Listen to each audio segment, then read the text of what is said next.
Bonjour chers amis, nous voici encore dans votre émission Sénat Magazine, un moment de transformation avec Dr Michaud.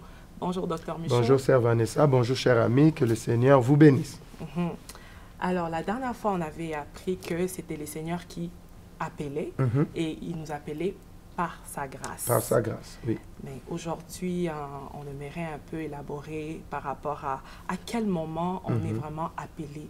Est-ce qu'on est appelé quand on est déjà dans les ministères, à l'église, ou quand on est tout petit, dans les seins de nos mères? Quand est-ce qu'on est appelé exactement? Très bonne question. Pour que ça soit un peu clair, je pense qu'on doit distinguer deux moments très importants. Les moments de l'appel comme tel, l'appel en soi, et les moments où on reçoit la révélation de cet appel-là. Donc, premièrement, c'est le moment de l'appel. À quel moment Dieu appelle? Et on peut aller dans la parole de Dieu très rapidement. Je vais prendre d'abord les livres de 2 Timothée, le 1er chapitre et le 9e verset. La Bible dit, par la puissance de Dieu qui nous a sauvés et nous a adressé une sainte convocation, une sainte vocation, pardon, non à cause de nos œuvres, mais selon son propre dessein et selon la grâce qui nous a été donnée en Jésus-Christ avant les temps éternels. Donc, à la fin du verset 9 de Timothée 1, à la fin du verset 9, la Bible dit « avant les temps éternels ». Et le mot « éternel » ici renvoie à l'éternité. Le mot « éternel » ici veut dire sans commencement, sans fin. Et c'est intéressant parce que Paul est en train d'écrire à Timothée et il s'inclut dans cet appel-là. Il inclut Timothée dans cet appel-là, donc nous tous aussi. Et il dit que l'appel a été lancé depuis les temps éternels. En ce moment-là, on n'est pas là, on n'est pas né, mais l'appel est là. L'appel est là. Et quand nous lisons encore dans le livre des Romains, chapitre 8, le verset 29, la Bible dit « Car ceux qu'il a connus d'avance, il les a aussi prédestinés à être semblables à l'image de son Fils, afin que son Fils fût le premier-né d'entre plusieurs frères. » La Bible dit « Car ceux qu'il a connus d'avance, il les a prédestinés. » Et si tu continues la lecture, on va dire « Ceux-là qu'il a prédestinés, il les a appelés. » Mais ce qui était important ici pour nous, c'est de voir que la Bible dit « Il les a connus d'avance. » C'est-à-dire que dans la préscience de Dieu, parce que Dieu est omniscient, il connaît le passé, le présent et l'avenir. Il connaît les choses avant que les choses n'existent. Il connaît les hommes avant même qu'ils puissent les créer. Donc, on voit là-bas que c'est le moment de l'appel. Ça, c'est le moment où l'appel est lancé. L'appel est lancé depuis les temps éternels. Donc, maintenant, il y a un deuxième moment qu'on appelle, que j'appellerai le moment de la révélation de l'appel. Un moment, docteur. Là, vous avez parlé de le moment de l'appel comme tel. Donc, c'est depuis les temps éternels. Les temps éternels. Et là, vous parlez maintenant de moment de la révélation. Ok, moment de la révélation. Est-ce que la révélation, c'est quand le Seigneur t'apparaît, puis là, tu entends une voix audible en disant « c'est moi le Seigneur ». C'est quoi vraiment la révélation? Parle-nous un peu de ces mots-là, la révélation, comme ça nos amis vont comprendre. Très bien. Quand on parle de révélation, au fait, on parle de la connaissance de quelque chose qu'on ne connaissait pas. Donc, le mot révélation veut dire dévoiler, dévoilement. Donc, c'est-à-dire qu'il y a quelque chose qui a été couvert et on vient enlever le voile qui couvrait la chose pour que la chose soit connue.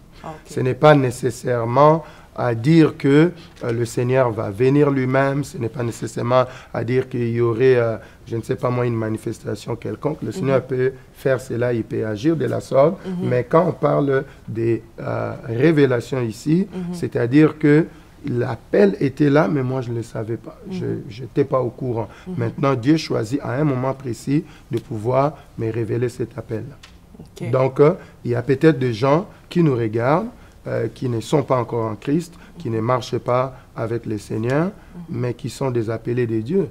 Parce que l'appel leur a été lancé depuis les temps éternels, sauf qu'ils n'ont pas encore connu le moment de la révélation de cet appel-là.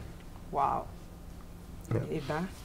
Et donc, en ce moment-là, parce que tu as dit, est-ce qu'on est appelé quand on est dans les seins maternels, quand on est petit, quand on est à l'église? Donc, on a répondu à cette question en disant, il y a un moment où l'appel est déjà lancé par le Seigneur. Hein?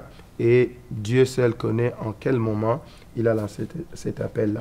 Mais maintenant, le moment de la révélation, si on regarde dans la parole de Dieu, on peut voir qu'il y a des appels qui ont été révélés avant même la naissance de ces appelés-là. Je pourrais prendre dans la Bible l'exemple de Jean-Baptiste. Son père est en train de servir dans le lieu très saint. Dieu envoie un ange pour lui dire que Dieu va visiter sa femme et sa femme va concevoir un enfant. Dieu lui donne le nom de l'enfant. Il lui donne même la mission que cet enfant-là va exercer. Donc, c'est pour dire que leur enfant est déjà appelé. Dieu connaît déjà l'enfant avant même que l'enfant soit conçu. Là, la femme est stérile, le papa est dans le lieu très saint, et Dieu lui dit, ça sera un garçon, son nom sera ceci, sa mission sera ceci et cela. Donc, avant la naissance, l'appel peut être révélé. En ce moment-là, l'appel est révélé à quelqu'un d'autre, hein, qui pourrait venir nous dire, « Hey, tu es un appelé, Dieu t'a appelé, et voici, c'est à quoi il t'a appelé. » L'autre exemple, c'est dans la Bible aussi, c'est Samson, par exemple. Hein. L'ange vient, l'ange de l'Éternel vient, parle à sa mère, voilà ce qui va se passer, ça sera un fils, et sa mission sera de délivrer Israël contre ses ennemis.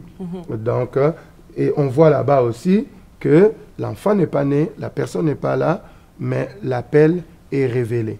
Ce n'est pas à ce moment-là que Dieu l'appelle, mais c'est à ce moment-là que Dieu révèle. Il donne l'information. Alors, un autre exemple que je peux prendre d'un autre moment, c'est l'exemple de Jacob. Hein. Jacob, sa mère Rebecca, qui est enceinte, et puis elle commence à avoir un peu de problème avec la grossesse, et elle interroge le Seigneur. Le Seigneur lui dit, il y a deux nations. Les deux bébés représentent deux nations, et il commence à parler du plus petit, Jacob, qui deviendra une grande nation, qui va dominer sur le plus grand. Donc, quand Jacob est né, sa mère savait que cet enfant ici a un plan avec Dieu.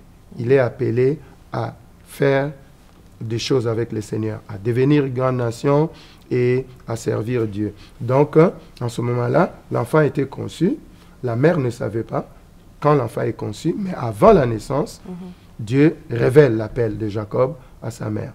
Peut-être quelque part, un jour, sa mère les regardait en disant, « Hey Jacob, il faut que tu saches que Dieu t'a appelé déjà. » Mais, dans la plupart des cas, l'appel a été révélé après la naissance. On peut prendre l'exemple des apôtres, Pierre, Paul, et peut-être la plupart d'entre nous. À ce moment-là, c'est peut-être un moment de rencontre un peu particulière, comme Paul, qui a rencontré le Seigneur sur le chemin de Damas, ou Pierre, qui a été appelé en train de faire la pêche, ou Timothée, qui a été appelé par Paul, mais c'est le Seigneur qui a utilisé Paul pour l'appeler. En ce moment-là, Paul va dire à Timothée, nous avons reçu la vocation depuis les temps éternels. C'est-à-dire que Timothée, tu as déjà été appelé avant que moi je puisse venir te rencontrer. Quand moi je suis venu vers toi, je suis venu simplement pour révéler l'appel. Mais Dieu t'avait déjà appelé. Dieu t'avait déjà appelé. Et Paul va dire même que quand il a plu à celui qui m'a mis à part depuis le ventre de ma mère, de se révéler à moi. Donc, il y a un moment donné où le Seigneur vient et il révèle l'appel, mais ce n'est pas à ce moment-là qu'il nous a appelés. Donc, ça, c'est pour vraiment encourager les bien-aimés. C'est pour dire, peut-être, il y a donc des gens qui nous suivent. Tu es là, tu nous suis. Et puis, tu as peut-être un frère, une sœur, tu as un membre de famille qui ne connaît pas encore le Seigneur. Et tu les regardes et tu dis, moi je suis un appelé, toi tu n'es pas un appelé. Non, il faut faire attention. On est appelé depuis les temps éternels. On est appelé depuis la fondation du monde. La Bible dit ceux que Dieu a connus d'avance, il les a prédestinés et il les a appelés. Mais il y a un moment où on vient révéler l'appel. Révéler l'appel. Et même quand l'apôtre Paul parle aux Corinthiens en disant que chacun reste dans l'état où il était, lorsqu'il a été appelé. Et quand il dit lorsqu'il a été appelé, il fait référence à un temps. Et ce temps-là, ce n'est pas le temps de l'appel, mais c'est le temps de la révélation de l'appel. J'étais en train de faire ma vie, j'étais en train de marcher dans une autre direction, j'étais à l'école, j'étais au travail. Et à un moment donné, par une personne ou de manière surnaturelle, je me rends compte que Dieu est en train de me dire « Hey, tu es un appelé, j'étais appelé. Mais ça, c'est le moment de la révélation de l'appel. Mais on a déjà été appelés. Même ceux qui sont dans le monde aujourd'hui, en train de marcher loin du Seigneur, beaucoup sont des appelés. Ce qui leur manque, c'est la révélation, avoir la conscience et l'information qu'ils ont été appelés. Wow. Donc, vous avez appris on est déjà appelé depuis les temps éternels. Et il y a aussi le moment de la révélation, que le Seigneur nous révèle à quoi on est appelé. Merci beaucoup, Dr Michaud. Merci beaucoup. À nous revoir à notre prochain rendez-vous. Et Dieu vous bénisse.